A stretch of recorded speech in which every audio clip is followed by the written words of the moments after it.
Hey, welcome to the Cigar Asylum, and today's review is going to be on the Viva La Vida. Alright, well, let's get started here and take a look at what we've got. You can see right off the bat the wrapper has a really nice milk chocolate, silky look to it. That's a Colorado Maduro color. The cigar itself is pretty well free of veins. There's a couple ones, but it's really well dressed. It looks good. The foot there is packed adequately. The overall outside appearance is pretty decent, and of course the let's get this cut here. AOV cut. There we go. Now let's go ahead and light up, see what we're talking about in terms of taste and aroma. I've heard a lot of good things about this cigar lately, and it seems to have exploded onto the market. So I'm real curious. Now this cigar is manufactured by A.J. Fernandez for the Artesano Del Tobacco Company.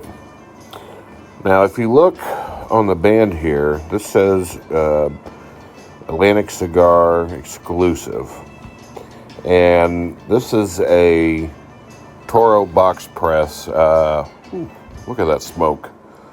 That has great smoke output on both ends. A Toro box press 6 by 56, so they got the rights to that exclusive size. $12.99 I think for a stick.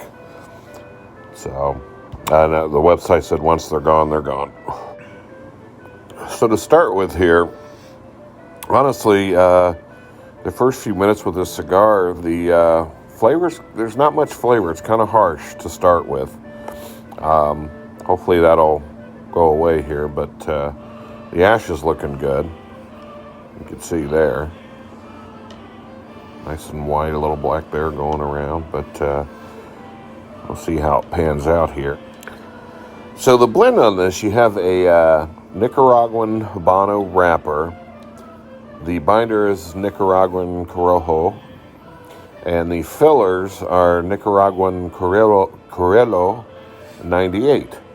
So I'm kind of expecting some spice from this thing with that blend. At this point, I'm not getting a lot. The harshness is gone, and there might be some mild pepper, but that's about all I'm getting so far. The aroma, I am getting a little bit of that kind of peppery smell, but it's pretty weak. It's the aroma is not too intense at this point, or maybe intense isn't the right word. More, it's not very aromatic at this point. So a little bit in to the cigar here, you can see I started canoeing. It had such a great ash going, and just within a matter of a minute or so, it just started canoeing, and I noticed it. So I'm going to need to do some touch up there, and that looks a lot better. Yeah. I'll lash it out here and see. Oops. Yeah, shit, I should have probably let that burn down a little bit so I didn't have canoe ash. All right, so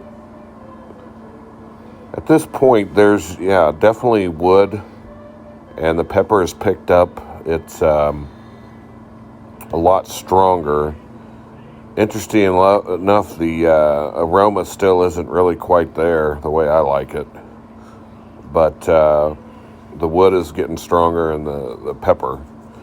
Not a lot of, really at this point, I would expect to see a lot more spice, more of that Habano spice, and stronger pepper with the combination of the Habano wrapper and the Corojo binder. Those two alone, I would think I would be getting more kind of a spicy cigar. Gotta say, I love the logo for this company, this cigar. The Jester, it's just the way the artwork on it's pretty cool too.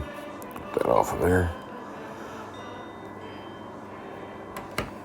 A jester, not the fool we all think he is. He's was actually a consultant to the king and pretty wise in knowledge. He did do tricks and so forth and entertain the king, but he was essential kind of a right-hand man to the king's court in medieval times. He even got to eat the king's food. Lucky bastard. There's the band. Very cool. The ashtray also, that came from Atlantic Cigar Company too, and I just kind of fell in love with it, thought it was really cool. They have them, I believe it was $24.95, so I think it comes in a nice box too. You can see it there on the left, so not a bad price at all.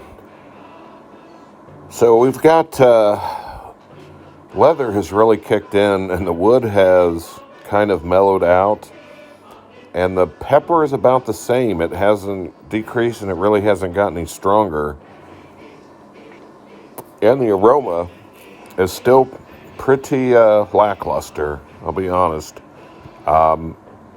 In my opinion, like I said, I like half of smoking the cigar is the aroma and the kind of pleasure it gives you in your senses. And it's not cutting it. It's just very weak in the aroma department.